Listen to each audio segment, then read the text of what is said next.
RSS Amit షాపై Rahul Gandhi వ్యాఖ్యలు, లోక్సభలో అధికార ప్రతిపక్షాల మధ్య మాటల పోరు, పేపర్ లీకేజీలను అరికెట్టేందుకు ఉద్దేశించిన public examinations prevention of unfair means amendment act 2026కు బుధవారం లోక్సభ ఆమోదం తెలిపింది. మంగళవారం కాంగ్రెస్ ఎంపీ ప్రియాంక గాంధీ చేసిన వ్యాఖ్యలతో సభలో తీవ్ర గందరగోళం నెలకొనింది. ప్రతిపక్ష నేత రాహుల్ గాంధీ ప్రసంగం మరోసారి అధికార ప్రతిపక్ష సభ్యుల మధ్య వాగ్వాదానికి దారితీసింది. జంతర్ మంతర్ వద్ద ఆందోళన చేపట్టిన యువ విద్యార్థులను ప్రస్తావిస్తూ రాహుల్ గాంధీ ఉపయోగించిన ఒక పదంపై బీజేపీ తీవ్ర అభ్యంతరం వ్యక్తం చేసింది. ఆ పదం పార్లమెంటరీ నిబంధనలకు విరుద్ధమని పేర్కొన్న బీజేపీ ఎంపీ కిరణ్ రిజిజు దాన్ని ఉపయోగించవద్దని సూచించారు. అదే పదాన్ని సభ రికార్డుల నుంచి తొలగించాలని రక్షణ మంత్రి రాజ్నాథ్ సింగ్ లోక్సభ స్పీకర్ని కోరారు.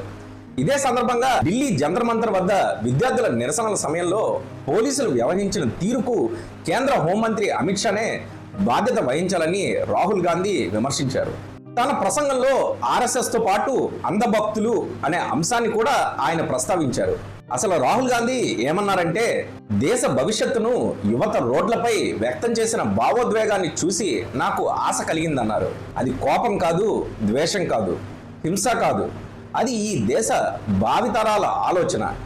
బీజేపీలోని నా మిత్రులతో పాటు అన్ని రాజకీయ పార్టీలు ఆ భావాన్ని గౌరవించాలని నేను కోరుకుంటున్నానని లోక్సభలో రాహుల్ గాంధీ అన్నారు. విద్యార్థుల ఆందోళన గురించి బీజేపీ నాయకులు తమ పిల్లలను అడిగినా వారు కూడా ఆ పోరాటానికి మద్దతు ఇస్తారని ఆయన వ్యాఖ్యానించారు. తన ప్రసంగాన్ని కొనసాగిస్తూ రాబోయే తరం గురించి మాట్లాడాలని నిర్ణయించుకున్నప్పుడు ఎక్కడి నుంచి ప్రారంభించాలని ఆలోచించాను. నేను కొంతమంది యువ విద్యార్థులతో జరిపిన సంభాషణే అందుకు సరైన ప్రారంభమని అనిపించిందని చెప్పారు. ఒక యువతిని విద్యార్థి అంటే నీ దృష్టిలో ఏమిటి అని అడిగాను. ఆమె ఇచ్చిన సమాధానం ఎంతో అర్థవంతంగా అనిపించింది. తమకు అన్నీ తెలియమని అంగీకరిస్తూ విశాల దృక్పథంతో నిరంతరం నేర్చుకునే వ్యక్తే నిజమైన విద్యార్థి అని ఆమె చెప్పింది. విశ్వం, జ్ఞానం రెండూ ఎప్పటికప్పుడు మారుతూనే ఉంటాయని విద్యార్థి అర్థం చేసుకుంటాడని ఆమె వివరించింది అని రాహుల్ గాంధీ తెలిపారు. ఆ తర్వాత ఆమెను మరో ప్రశ్న అడిగానని, ఇంకో రకమైన వ్యక్తులు కూడా ఉంటారా అని ప్రశ్నించగా అవును అని ఆమె సమాధానం ఇచ్చిందన్నారు. తమకే అన్నీ తెలుసని భావించేవారు ఉంటారు, విశ్వం మారదని, జ్ఞానం తమలో నుంచే వస్తుందని నమ్ముతూ తామే దేవుళ్ళమని భావిస్తారు.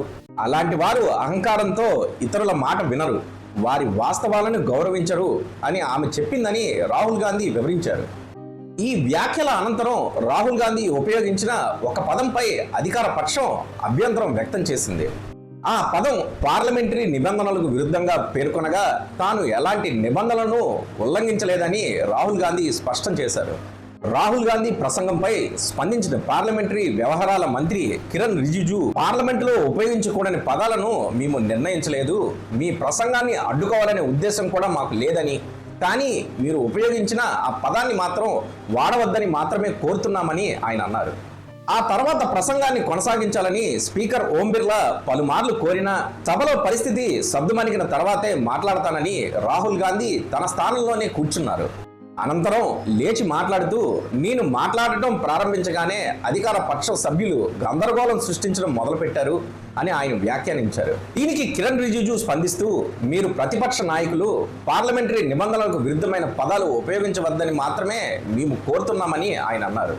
అందుకు రాహుల్ గాంధీ, ఆ పదాన్ని నేను ఏ ఎంపీని ఉద్దేశించి ఉపయోగించి ఉంటే అది నిబంధనలకు విరుద్ధం అయ్యేది.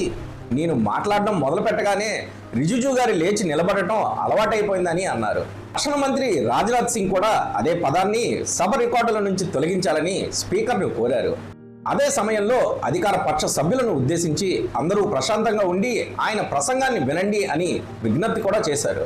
తన ప్రసంగంలో ఆర్ఎస్ఎస్ను ప్రస్తావించిన రాహుల్ గాంధీ, ధర్మేంద్ర ప్రధాన్ కేవలం ఒక ముఖ చిత్రం మాత్రమే, అసలు సవాలు ఆర్ఎస్ఎస్ నుంచే వస్తుందని, విద్యార్థులు స్వతంత్రంగా ఆలోచించే వ్యక్తులుగా ఎదగకుండా అంధభక్తులుగా మారాలని వారు కోరుకుంటున్నారు, కానీ మేము ఎట్టి పరిస్థితుల్లోనూ అంధభక్తులుగా మారబోమని భారతదేశ ఆత్మ చెబుతుందని వ్యాఖ్యానించారు.